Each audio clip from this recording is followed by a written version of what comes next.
Ask yourself, do my children prefer healthy organic foods or factory GMOs which have been fertilized with synthesized chemicals and toxic waste? These kids know the difference, and they love to eat the healthy organic fruits and vegetables they're learning to grow in their classes right here in Sidney Elementary. The Growing Young Farmers Society needs your help and support now as its successful programs of organic gardening expand into the rest of Saanich schools and beyond. Its dedicated volunteers are working to bring awareness and action to address the issues around food security on Vancouver Island. We do need more people growing more health-friendly food in a community for a community. Why do we need that? Why do we need that? Yes. So, when the transportation stops, we'll still have food to eat? When the transportation stops bringing our food in, we will still have food to eat. Awesome. So that's why. So, and that is food insecurity, because we're so insecure, because if that transport stops for whatever reason, you know, an earthquake, or they run out of oil, or I don't know, something nasty happening, then the next thing is, how long have we got of food supply on our supermarkets and restaurants? So if that transportation stops, how long have we got? 3 days. 3 days. But teaching kids how to grow food is not only about food security. It also engages students in learning and makes school fun. Here's Sidney Elementary's principal, Mr. Tom Vickers, talking about what the program has done for his school. Yeah, you know, it's been interesting to see. I've had some specific parent feedback coming to me as a principal, saying how often it's been that one piece that's had the child excited about coming to school. Many times the kids who struggle academically don't see areas that make them want to be at school, and programs like the Growing Young Farmers has sparked that excitement in some of our students and has given them that drive to come to school, and like I've said before, it's their opportunity to shine, and traditionally or typically they haven't always had that same success in the classroom with the academics. So I've had very positive feedback from the parents and the staff. The staff have been supportive in seeing what the kids are doing. I had an email sent to me, and we actually put it on our webpage, where our students actually harvested the product and made their own salads and were actually eating the product of their planting early in the fall. So again, that's a rich learning environment where kids can have hands-on learning, where they actually get to see, and in this case physically eat, the results of their hard work. So it's had a lot of positive impact on both the students, but our staff and our parent community as well. Here's Michaela Curnow, 4th grade teacher at Sidney Elementary, talking about her students now that the Growing Young Farmers program is in her classroom. That are actually having connections to math, to social studies, to language arts, science, and finding that in almost every element we can connect what Growing Young Farmers is doing back to it. So whether it's learning about measurements in math, whether it's learning about the plants and surrounding environment in science, whether it's writing about what they did or learned about in the garden that day, right? It all connects back, and the kids don't even realize they're learning half the time, which is kind of thing. I think it's a special time that we're out in the garden or learning about seed saving or planting or harvesting. They don't actually see that all this other learning is taking place, which is pretty cool. And the best part, I think, for me is the empowerment that you see with the kids, right? They're out there and they've planted, they're weeding, they're harvesting, right? They're eating, and they're going out there and they're like, I want more Swiss chard or purple sprouted broccoli, and they're having an opportunity to try so many fruits and vegetables and learn what's a fruit and vegetable without kind of having that experience before. And the best part is so when that comes from them, then they have such ownership for it. Like, I never saw them so excited to harvest rhubarb and make muffins. It's probably one of their highlights of the whole year. And it's all because they have that connection back to the land, right? They grew it. They spent time and energy. They know exactly where it went from. And we know, like anything we do, I know how much more connected I feel to something when I put the time and energy and thought into it. And it's best because of just where we're at in the food system and what's happening around the world right now, it's in the best place to have these children in a place where they can really be a voice and learn and grow and help their parents understand and teach them, teach their community and help them understand we need to make a change, right? In these clips, Dave Friend, founder of Growing Young Farmers Society, teaches children both in the classroom and the garden how to create soil by a layering technique known as lasagna gardening. Lasagna gardening. What does that mean? Put your hands up. What is lasagna gardening? Let's see. Yeah. You can make it in a small space because you can have layers of different things. You can do it in a small space. Yeah. And it's called a lasagna garden because like you get different layers of stuff. Oh, like a lasagna you would eat. It's in layers. Yeah. Wow. So, if there was enough light coming in here, would we be able to grow food on this table? Yeah. So we don't need the grass. So if we haven't got, we've got some grass but we don't want to dig it up, what sort of layers could we put down, I wonder? So, small space on grass or concrete, layers. So if we started on, let's pretend for a moment we've got a garden outside here at the school and we want to grow on the grass, what would be the first layer? Not compost, cardboard and newspaper. Cardboard and newspaper. Wow. Cardboard. And sometimes no newspaper, sometimes newspaper. What else could we put next? Soil. Soil, because eventually we're going to say this is the top layer, so then some soil. Because the roots will then... Oh, I'm getting ahead of myself. You guys know that? Yes, what's next? Grass clippings. Grass clippings, yeah. Grass clippings will decompose, will break down, and then what could we put there or there to help make that break down, and why? Yes.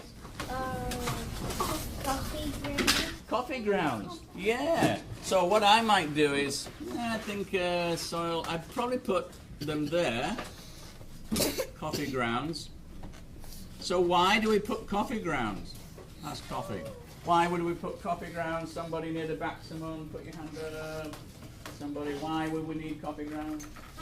It'll break down the grass clippings and some of the other stuff. It'll break them down, like decompose, help it. So yeah, so what we're building is a compost heap, a living compost heap to grow food through and grow.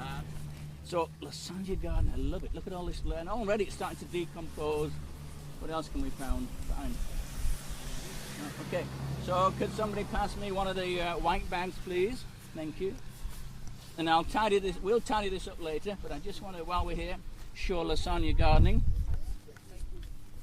Ooh. Should I go to bag? Thank you. Okay.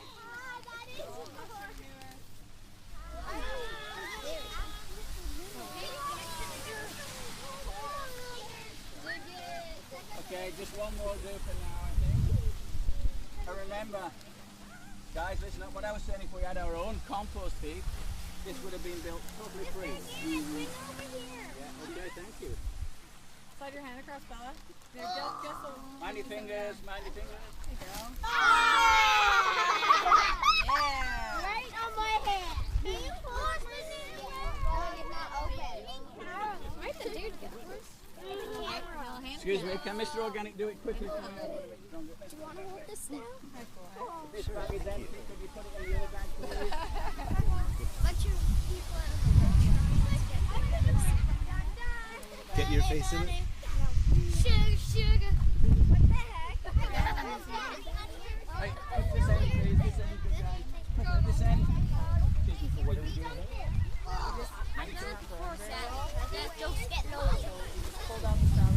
And now it's time for these growing young farmers to taste the fruits of their labors. Haley, how are our broad beans down there? Right in front of you. Oh, they're up to your waist. Wow. Go like a bit of calendula. Nice. We like some calendula. Calendula. Some more down here then. Would you like some calendula? If you'd like to help the Growing Young Farmers Society, please visit our website at GYFS.ca or call Dave Friend, the founding chair, 250-704-6602. So Dave, following the video, what are some of the issues? I know you mentioned Monsanto. Maybe that's not a bad place to start, kind of the antithesis of everything that's good. Yeah, sure. Yeah, many years ago when I first started finding out about organic farming and the people who were doing it, and that sort of pushed me down that road, I went to a conference in California, and unbeknown to myself at the time, the gentleman I was sat next to, and this is a number of years ago, was a senior director with Monsanto. And I was still a little bit new from the UK and finding out about things. Anyway, long story short, it came to pass that he had a little presentation to do at an organic conference, and he got booed off the stage within 2 minutes. And then I wanted to know more about Monsanto. So anybody who's not sure about what they do or lives in a different planet sort of thing, because we're very biased against that sort of thing. But basically what they're doing, they're trying to rule the world by saying we own the seeds. And you can't have food, plants and fruit and vegetable herbs without the seeds. So more and more ownership from those seeds. And yes, they've done all the genetic engineering, etc., and all what that means and all that entails. When they first started to cross a goldfish with a tomato, the genes, And then I just really did a lot of research then. And when I made the decision that that wasn't for me, and I think it's actually criminal, I don't mind going on record as saying that. I think what they are doing is criminal. And they're just trying to, it's short-term gain, long-term loss, it's that greed.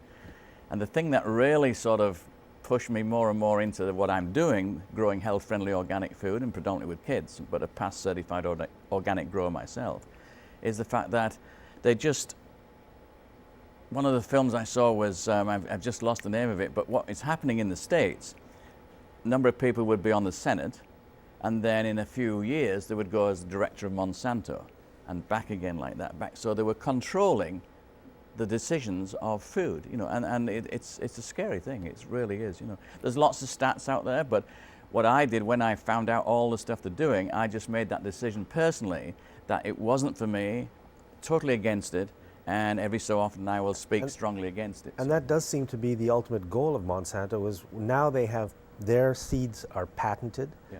They have some rights to them, and as those seeds blow around the world, Sure. they kind of infect everything else, and we don't know how the courts are going to rule, but given the power that Monsanto has, you can imagine one day that they will simply control the seeds that people need to grow food, because they run governments and they run courts. And that's their big mandate, to do that, literally, Yeah. So let's talk about food security. Right. Here in Victoria. Sure. Yeah.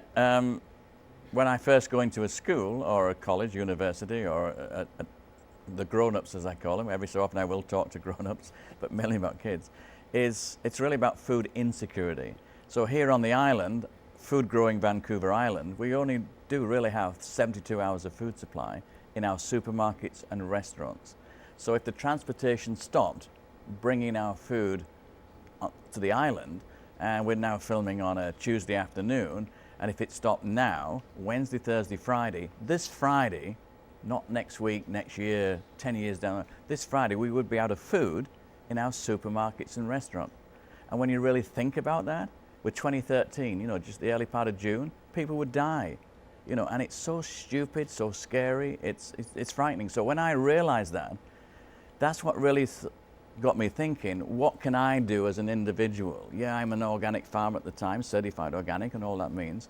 But then I started going into the schools and just talking a little bit. It's mainly presentations, and then I created the Growing Young Farmers program. So my aim, my objective is to get the program, either similar or the same as mine, into the curriculum. Because there's thousands and thousands of school-age kids who are physically able to grow food. And there is land around, and a lot of it is within walking distance of many schools. And so that's why I do what I do. And it's, when you think about that, and I know I do repeat myself, but 72 hours only, if we don't get food, we die. I can't be more dramatic than that. So we can do we can grow much more of our own food right here. We can? Yeah. Oh yes, sure. And there's a lot of people out there doing it. There is, and there's more awareness now, and there's the lovely organizations and sort of addressing that situation. But it's, there's 750,000 people on Vancouver Island all needing food. and we've become dependent and reliant on imported food, and it's very convenient. You know, we can walk out of the studio and go to any restaurant, any supermarket, and normally 52 weeks of the year.